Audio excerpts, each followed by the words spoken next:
in 9.6, you're going to look at parametric equations for a line. Okay, so if you remember from chapter 8, when we talked about the parametric equations, the input value is t. And in chapter 8, we just had x equals and y equals. Now that we're in 3 dimensions, we're going to have that x equals as well. Okay, just remember when you are taking your notes and you can highlight down, you should write down as well. Okay, you are going to be doing some note checks for the rest of the semester. Okay, so in 9.6, we are talking about equations of lines and planes. Okay, so we're going to find the equations of lines and planes in 3D space.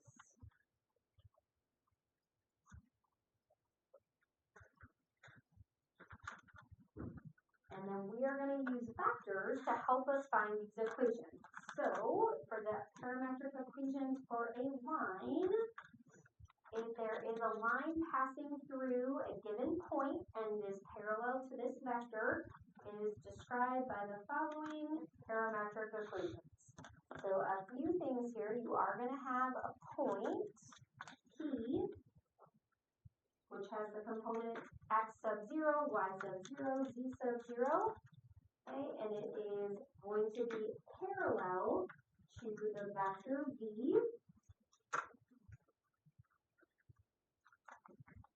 Okay, and then here is your set of parametric equations where t is any real number. Okay, so it's a line that passes through this point and it is parallel to this vector.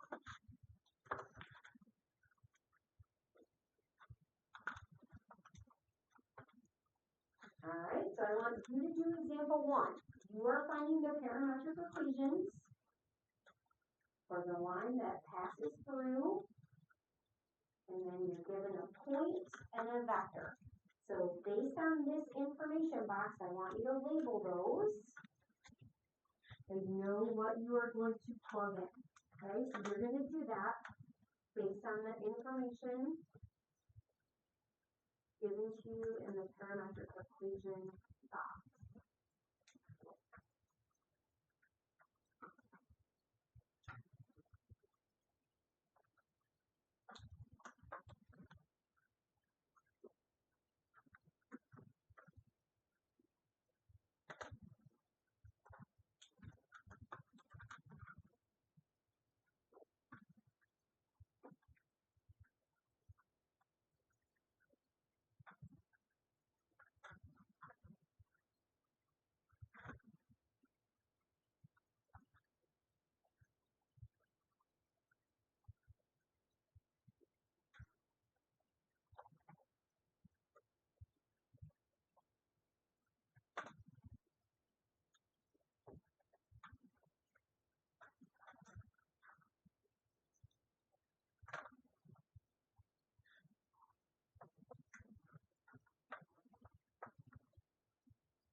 Alright, you know what you get for your equation for x? Negative 1 plus. Good. Alright, and then here's what you get for y. Nice. And then tell me what you get for z. 0 plus 5t. Yeah, and you can write it as 0 plus 5t or 5t, whichever one you want. And make sure you have the x equals y equals z equals. These are equations, so they need to be written as equations. Okay, and when you're writing out your z, you know this one might not be okay. Okay, when you're writing out your z, make sure that it looks like a z and not a 2. That's why I always put the little line between it.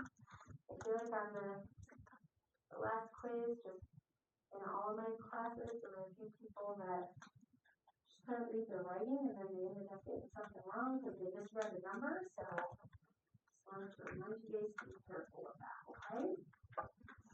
Alright, and then anytime you have a point, that's your x sub 0, y sub 0, z sub 0, the vector, that is your a, b, and c.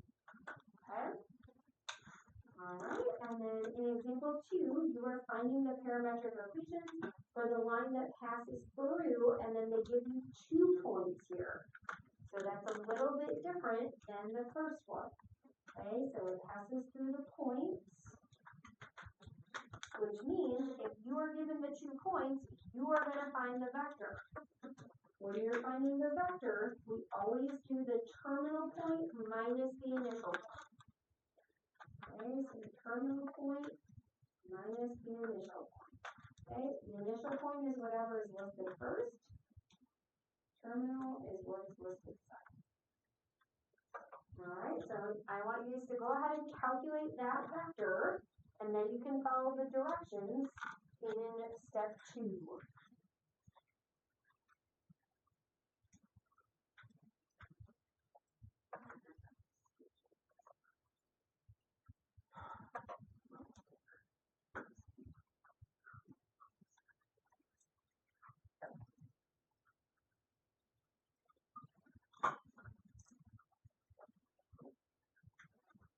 Right, so you're finding the vectors, and then you can go ahead and do step 2.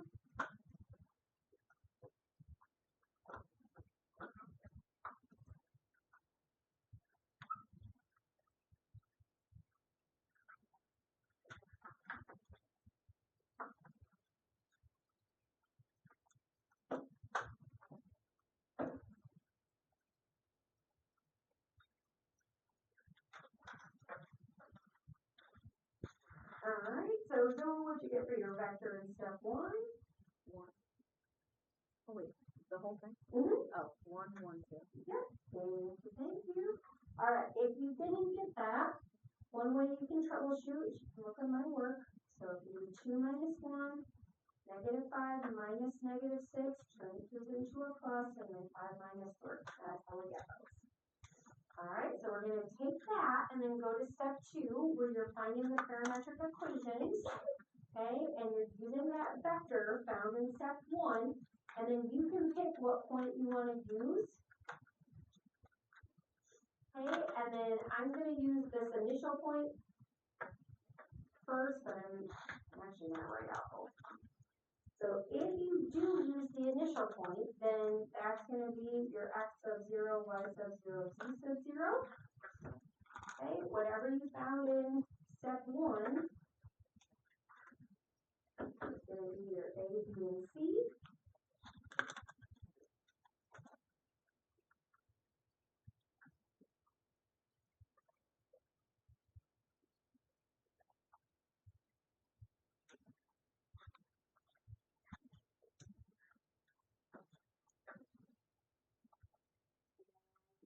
Given c, will you tell me what you get for x equals? 1 plus p is correct. Okay, Gabe, what you get for y? Negative 6 plus p. Nice. And then Lucas, what you get for c?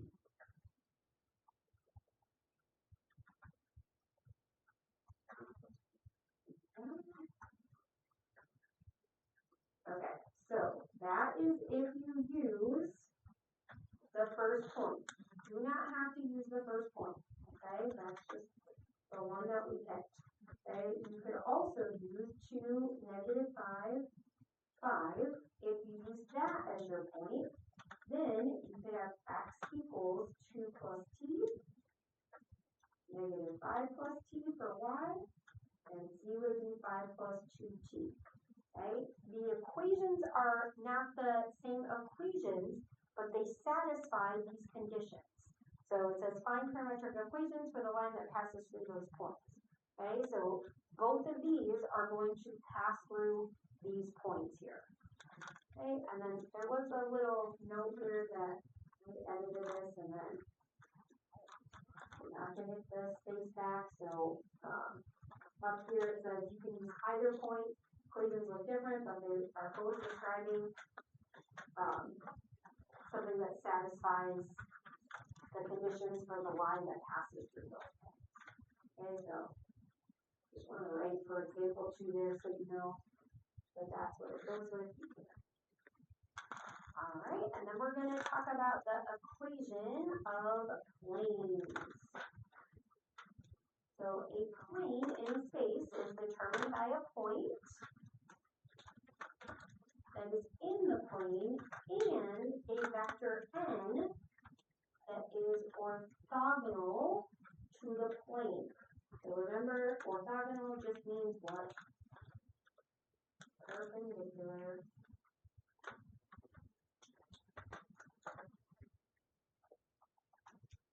Okay, and then this orthogonal vector is called a normal vector. Okay, it's called the normal vector n. So when you are writing out an equation of a plane, it says the plane that contains the point P and having the normal vector n is described by the equation, and we have our equation here, a times x minus x sub 0 plus b y minus y sub 0 plus c z minus z sub 0, and that is equal to 0. Okay, so when we're finding an equation of the plane that passes through the points P, Q, and R, okay, we're going to use some information that we talked about yesterday. So if we make the normal vector the cross product, so the normal vector n, if that is the cross product PQ of PQ and PR, then we know it's perpendicular to both of the vectors that create it. That's what we talked about yesterday with the cross product. Okay, the cross product is perpendicular to both of the vectors of the cross product. And if the vector is perpendicular, if the cross product vector is perpendicular to PQ and PR, then we also know it's going to be perpendicular to the plane that goes through PQ and R. Okay, so then all we have to do is find the vectors PQ and PR and then find their cross product. Okay, so we're going to find these vectors and then we're going to find the cross product. Okay, and I did put the cross product down here for you so we don't have to dig around for that. Alright, so remember to form PQ, we just do terminal point minus initial point. Then we're going to do PR. Okay, and then we're going to do the cross product. So we're going to give you some time right now to do that.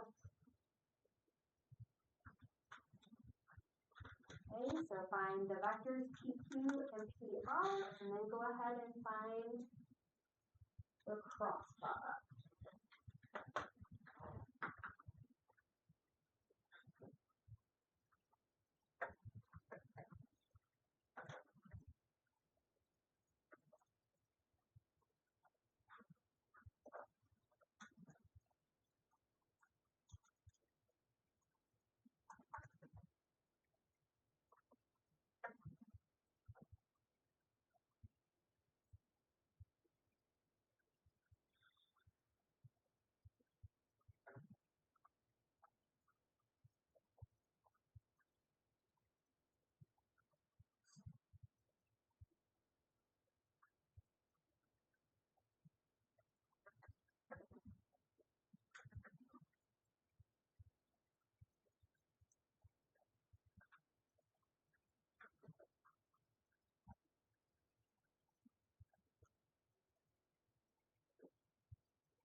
so Brooke, what did you get for your PQ vector?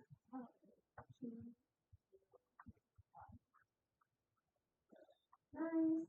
And then, Sam, what did you get for PR? 0. 0, and then it should be negative 3. Okay, yep, negative 3 and negative 1. Okay, and then, Cedric, what did you get for your cross product?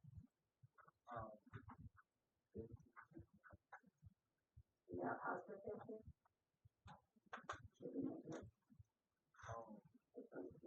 Just because you're doing 0 minus the 50. And then minus the negative here, I got positive 2, and negative 6 minus 0, so negative 6 is good. Alright, so this vector, the cross product vector, we are calling the normal vector. So the normal vectors are perpendicular. Okay?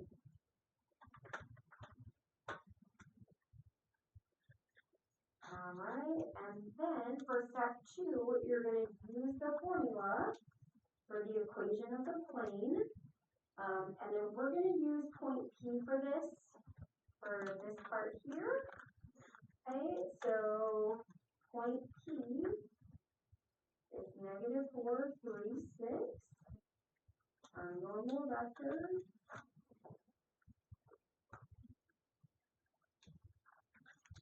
Okay, and then we're going to substitute these into our equation. Okay, so for the point, that's your x sub 0, y sub 0, z sub 0. Your vector is your ABC. Okay, so if we plug this into our equation of the plane, it says A times x minus x sub 0. So minus and negative is going to turn into plus. Okay, and then it's plus b y minus y sub 0. So we're going to plug in the 3. And then the next one, because it's negative, you can do minus 6 or plus or negative 6. That's fine. And then this is d minus 6. And then equals 0. Okay, once you substitute, you do need to simplify this. So we are going to distribute and then combine our like terms. So when you distribute, you get negative 15x minus 60. And then 2y minus 6. Negative 6z plus 36. That negative times a negative there. Okay, so your like terms are going to be all of your numbers. Okay, so I have a positive 36 minus 6. So I have 30. 30 minus 60 is negative 30. Okay, and then the last step to writing your equation is just to move the 30 over. Okay, so your final equation is going to be negative 15x plus 2y minus 6z equals 30. This would be your equation of the plane. Okay, so we're going to do that simplified. So you have x, y, and z, and then it should be equal to a constant term. Okay, you can use any point in step 2 to obtain that same equation. So we use P in that example. You are going to choose either Q or R.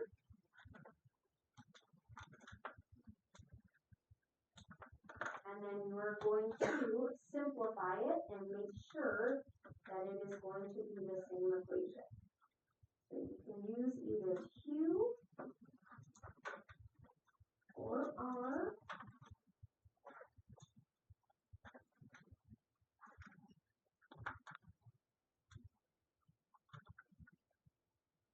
Okay, so choose one of those.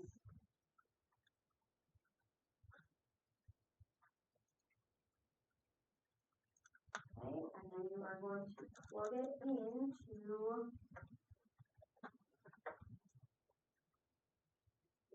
equation and simplify. Alright, and then I'll come around and check that. One minute.